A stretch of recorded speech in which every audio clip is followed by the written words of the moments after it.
OOPARTs, also known as out-of-place artifacts, refers to dozens of prehistoric items discovered in various locations throughout the world that appears to demonstrate a level of technological advancements incompatible with the times in which they were created. OOPARTs frequently puzzle traditional scientists while delighting daring investigators open to alternate explanations and igniting debate. So here are 5 more intriguing out-of-place artifacts that I think are interesting to talk about.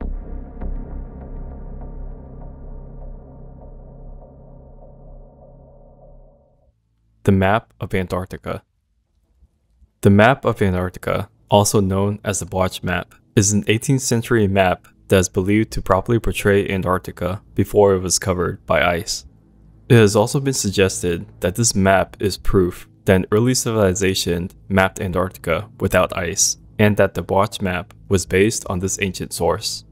There are, however, objections opposing this interpretation of the Botch Map, as well as the idea that the continent of Antarctica was known to a highly evolved ancient civilization long before it was rediscovered by modern man in the early 19th century. Philippe Bosch de Neuville, the guy behind the map, was a cartographer and map publisher, as well as the foremost theoretical geographer of his day. Bosch started his career as a workshop assistant and apprentice to Guillaume de L'Isle, a well-known and prolific cartographer. When Guillaume de L'Isle died in 1726, his publishing business was taken over by Bosch, who had married his mentor's daughter and therefore became a member of the family. Bosch was designated Premier Geographe de Ri, roughly translated as First and Chief Geographer of the monarch, in 1729.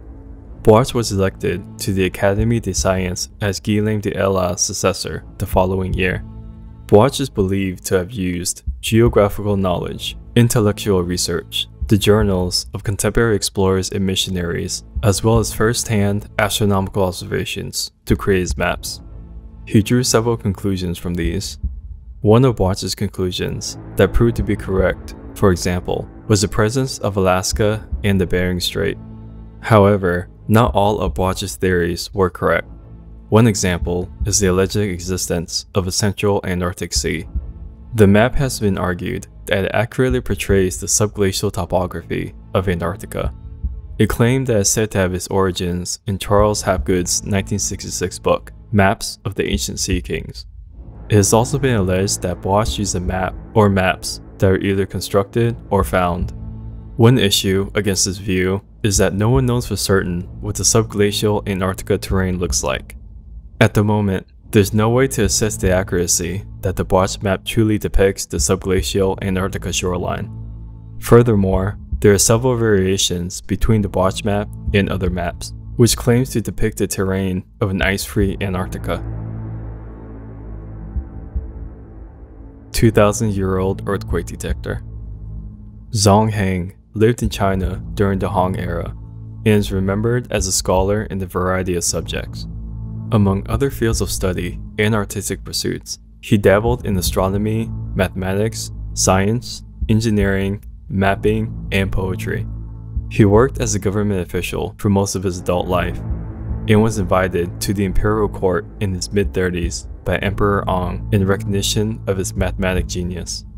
In 132 AD, 7 years before his death, he presented his gadget to the imperial court in the capital of Luoyang. While there are no physical traces or images of his seismoscope, historical accounts describe it as a big bronze apparatus in the shape of an urn or a vase.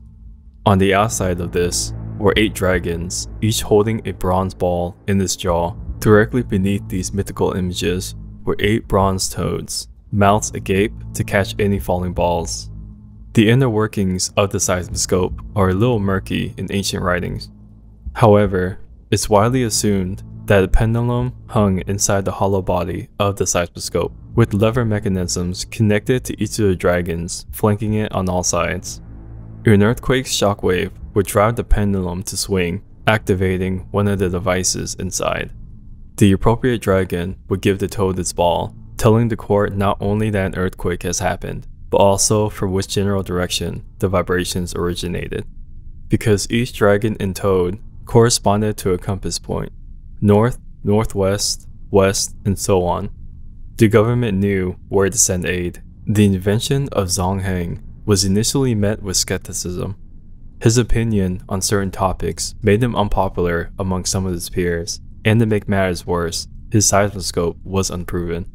However, a few years later, a ball was finally dropped, according to reports. Of course, no earthquake had been felt in the capital, but days later, a messenger arrived to describe a significant earthquake that began hundreds of miles away, off to the west of Lolang, in the direction the now empty Dragon Mouth faced. The most trustworthy investigation of this phenomena was published in 2010. Almost an entire colony of toads that a biology postgrad was investigating abandoned spawning and fled the pond that they called home over a period of a few days. 5 days after the toads began acting strangely, an earthquake struck 74 kilometers away. It's believed that the emissions from the surrounding ground, when they achieved maximum stress, affected the chemical composition of the environment, creating this reaction in the toads. The prehistoric drill bit. According to popular belief, humans have only been on Earth in our current form for about 200,000 years, with our ancestors' history dating back possibly 6 million years ago. Coal is thought to have developed on Earth hundreds of millions of years ago. That's why the discovery of a man-made iron device like a drill bit in the heart of a huge lump of coal in the 19th century perplexed historians.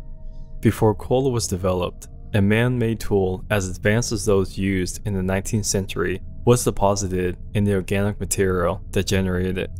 Was there a civilization advanced enough to employ drill bits hundreds of millions of years ago while this coal was being formed? On December 13, 1852, John Buchanan Esquire presented the mystery object before a meeting of the Society of Antiquities of Scotland. Buchanan stated that the iron instrument was discovered beneath a 22-inch thick seam of coal, which was then buried in a 7-foot thick bed of delunium, or mud, interspersed with stones. The society determined that the instrument was of modern technological improvement. It did, however, decide that the iron instrument could have been part of a borer, shattered during some previous hunt for coal. However, there were no indications in Buchanan's detailing report that the coal surrounding the instrument had been punctured by drilling. He appeared to be describing an iron instrument fully and perplexingly enveloped by coal. The 1-million-year-old bridge.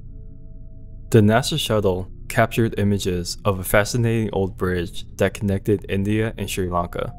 The bridge was said to be walkable until 1480 AD when a cyclone shifted the sand. This newly discovered bridge was discovered to be built of a series of limestone shells. Its distinct curvature and age-related composition suggest that it's man-made. The current name of Adams Bridge, also known as Ramsetu, is around 18 miles or 30 kilometers long. This information is critical for understanding the mystery legend known as the Ramayana, which claims that the bridge was created under the supervision of Lord Rama, an Indian god.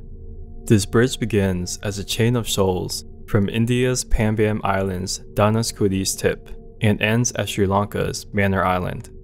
Between India and Sri Lanka, the water is just 3 to 30 feet, or 1 to 10 meters deep, because of the shallow waters of the Pambam Channel.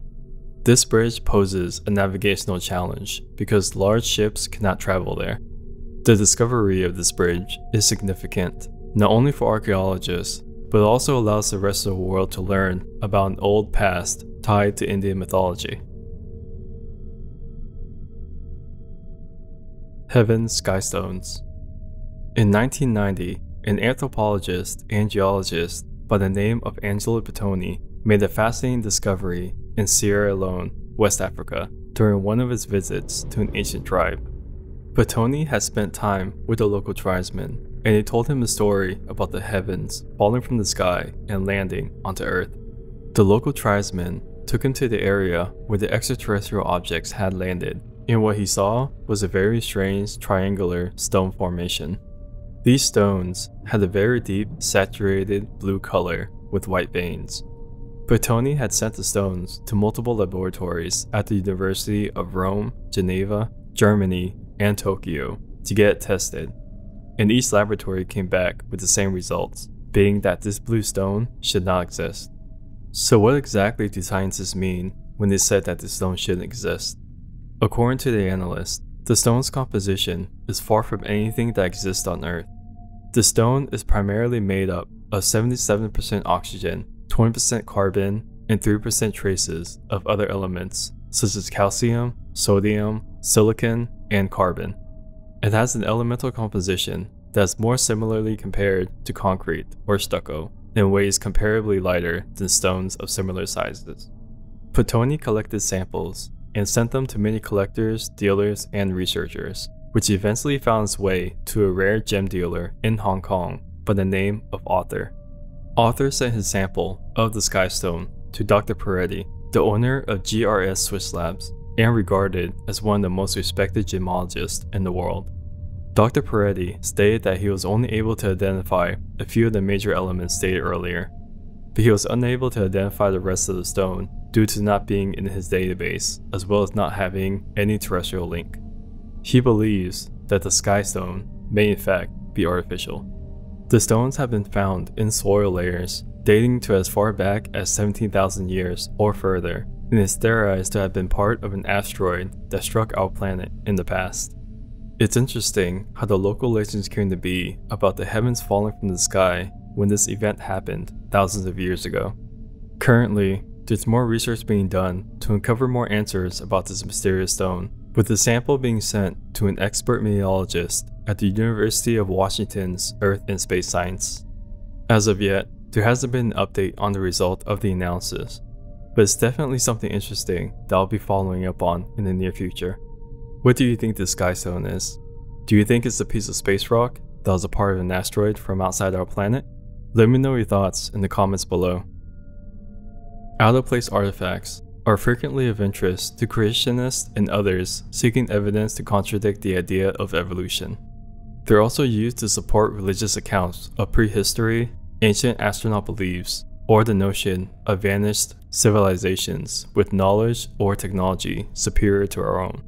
Many writers and researchers who challenge conventional interpretations of human history have used out-of-place artifacts to strengthen their points. What do you think about such artifacts? Is your imagination vivid enough to believe what seems to be impossible? Or is there another explanation on how these objects came to be? Let me know what you think. Thanks for watching our Late Night Top 5 channel. We're a new channel and would love to have your support by subscribing, liking, or simply dropping a comment down below. To watch more interesting late night videos, click the links to continue watching more.